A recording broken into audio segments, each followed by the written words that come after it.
अस्सलाम वालेकुम, मैं हूँ सरदार खान चंडो मेहरान रियल एस्टेट से। आज हमारे साथ फारूक चंडो मौजूद हैं जो सीईओ मेहरान रियल एस्टेट हैं।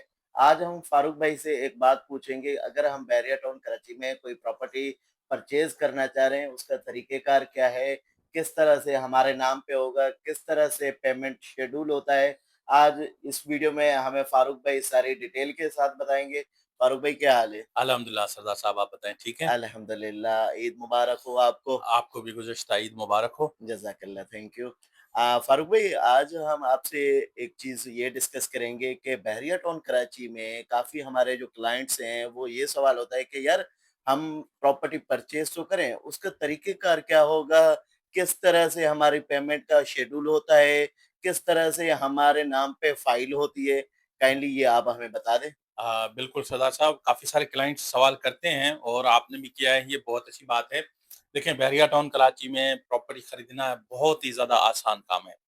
वो इस तरह से कि बहरिया में काफ़ी सारे रियल एस्टेट वाले ऑफ़िसेज़ ओपन हैं।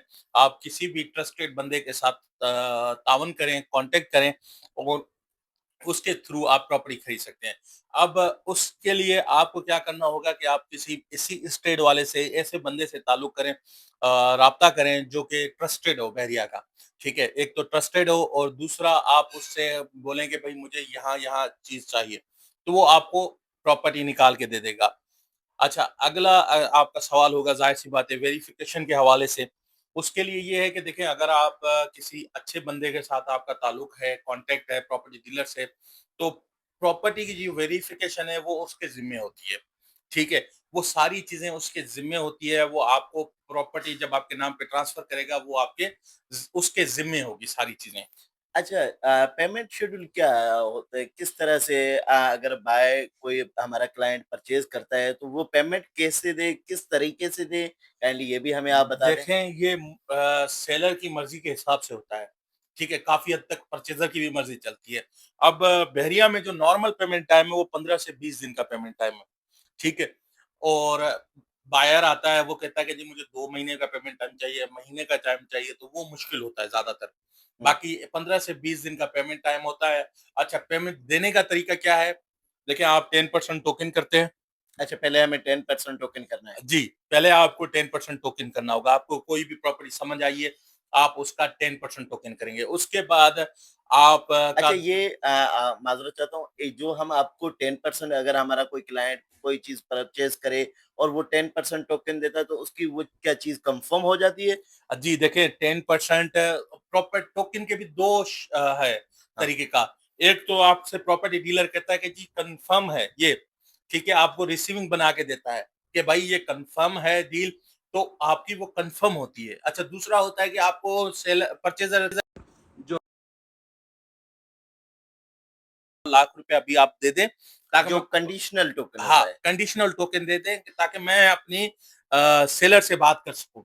सेलर से जब मैं बात करने जाऊँ तो उसको लगे कि यार मेरे पास कन्फर्म बायर है और मुझे चाहिए चीज़, तो वो उस हवाले से ना वो उसपे मुत्तमिन हो जाता है, सेलर पे उसको कॉन्फिडेंस आ जाता है प्रॉपर्टी डीलर पे और वो डील करता है, ठीक है? उसलिए आपसे 50,000 लाख रुपया, 2 लाख रुपए भी वो डिपेंड करता है परचेज़र की मर्ज़ी पे, ओके। ठीक है? वो आपको देता है और आप जाके डील कंटिन्यू करता है। बाकी आपने जब परचेज़िंग करनी है तो सबसे पहले ये देखना है कि जिस बंदे से परचेज़ कर रहे हैं उसकी मार्केट में वर्थ है, ठीक है? ओके, और दूसरी चीज़ उसकी ऑफ़िस की रिसीविंग लाज़मी ले, ठीक है? ठीक है। कन्फर्म है या कंडीशनल है, आप जो भी उसको पेमेंट दिए आप उसकी रिसीविंग ज़रूर लें। ओके। अच्छा, जब 10% हम हमारे क्लाइंट दे देते हैं, उसके बाद जो बकाया पेमेंट है, उसका क्या तरीक़ेकार है? क्या वो ट्रांसफ़र से पहले पेमेंट दी जाती है या ट्रांसफ़र के बीच में पेमेंट दी जाती है? देखें, ये सेलर और परचेज़र की म्यूचुअल अंडरस्टैंडिंग होती है मोस्टली, ठीक ठीक है। है? काफ़ी लोग तो ऐसे होता है कि पता चलता है कि हम नहीं, देखिए जो यहाँ पे बहरिया का जो एसओपीज़ है या जो रूल्स देखें, है, वो आप हमें बता मैं दें। जो कहूँगा ना, हाँ, वो मोस्टली वही सेम हो रहा है बैरिया के अंदर हेड हुँ, ऑफिस में। आपने 10% टोकन किया, ओके। उसके बाद जो डिसाइडेड प्राइस है, हुँ, उसके आपने कुछ पेमेंट करता है कि जी 5 लाख, 10 लाख रुपए या 15 लाख रुपए आप कैश रख लें, ठीक है? बकाया के ये सेलर का एनआईसी है, आप इसके नाम पे पे ऑर्डर बना लें। ओके, तो आपने वो पे ऑर्डर बनाने होते हैं। पे ऑर्डर आपने 1 या 2 दिन सेलर को पहले भेजने होते हैं। ठीक है? जब आप सेलर को पे ऑर्डर भेजेंगे, तो वो आपको वेरीफाई करेगा अपना एनआईसी और नाम, ठीक है? वो पे ऑर्डर वेरीफाई करवाएगा और अगले दिन बोलेगा कि आप जाके ट्रांसफर के लिए आ जाएँ। जब ट्रांसफर के लिए आप काउंटर पे मौजूद हो जाते हैं, सेलर परचेज़र जब पर सेलर सिग्नेचर करता है, आप उससे पहले दे सकते हैं, उसके बाद भी दे सकते हैं। ये दोनों हैं, कोई कंडीशन नहीं है, ठीक है? आप उनको पे ऑर्डर हैंडओवर दे सकते हैं। ओके, ये हमारी हो गई पेमेंट की बात। जी। एक और बात आपसे पूछनी है कि जैसे सेलर और बायर है, काफ़ी सारे हमारे क्लाइंट्स ऐसे हैं कि वो कहते हैं कि भई मेरी एक प्रॉपर्टी है जो आप सेल करें लेकिन मैं आ नहीं सकता। क्या ऐसी कोई पॉसिबिलिटी होती है कि उसकी प्रॉपर्टी सेल हो जाए या जो कर रहा है प्रॉपर्टी, क्या उसके वो उसके बगैर आने पे उसकी प्रॉपर्टी उसके नाम पे हो जाएगी? जी, देखें आप किसी भी मुल्क में हैं, आप बहरिया की आपकी प्रॉपर्टी है, आप सेल करना चाह रहे हैं, परचेज़ करना चाह रहे हैं।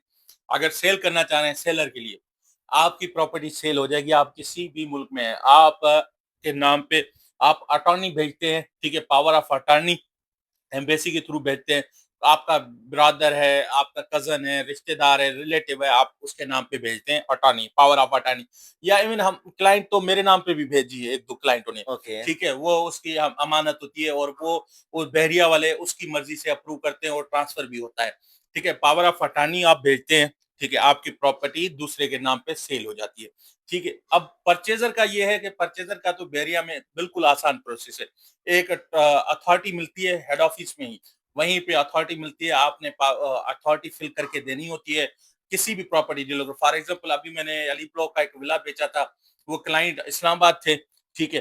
तो उन्होंने पावर ऑफ अथॉरिटी मुझे दी थी, मैंने उनके फैमिली के नाम पे ट्रांसफर करवा दिया, उनका प्रोविज़नल भी उनको मैं हैंडओवर कर दिया। अच्छा। वो हो सकता है, ईज़िली है, मीन्स दोनों बायर के लिए भी आसानी है, सेलर सेलर के के लिए भी लिए भी आसान। आसानी है। अच्छा मेरा एक आखिरी सवाल ये है कि जो हम प्रॉपर्टी अपने नाम पे कर रहे हैं, क्या कितने दिन में हमारा फाइल आएगा? कितने दिन में हमें हैंडओवर होगी वो फाइल? कितने दिन में हमें अलॉटमेंट रिसीव होगा? देखें, आप एक प्रॉपर्टी आपने खरीदी है, ठीक है? उसका आपको प्रोविज़नल मिलता है। ओके, प्रोविज़नल के बाद 15 दिन के बाद आपका ट्रांसफर लेटर आता है। ठीक है। जिस वक़्त आपका ट्रांसफर लेटर आपको रिसीव होता है, आप उसी वक़्त हेड ऑफिस में री-ट्रांसफर री-अलॉटमेंट से 4 दिनों में। अच्छा वो हमारे नाम पे होगा? जी, वो आपके नाम पे होगा, प्रोविज़नल भी आपके नाम पे होगा, ट्रांसफर लेटर भी आपके नाम पे होगा। ठीक है, जज़ाकल्लाह फ़ारूक भाई। हमारे साथ है फ़ारूक चांडियो जो प्रॉपर्टी के हवाले से मैंने उनसे बात की, अगर हम बाय करना चाह रहे हैं प्रॉपर्टी या बेचना चाह रहे हैं प्रॉपर्टी, तो दोनों के ऑप्शंस भी हैं और पेमेंट शेड्यूल का भी फ़ारूक भाई ने हमें बता दिया और हमारे नाम पे कितने टाइम तक प्रॉपर्टी हो सकती है, वो भी फ़ारूक भाई ने बताया। अगर बहरिया टाउन कराची में आपको कोई प्रॉपर्टी सेल या परचेज़ या बाइंग रेंट के हवाले से कोई भी बात हो, तो आप फारूक भाई से राब्ता कर सकते हैं। जज़ाकल्लाह, थैंक यू सो मच।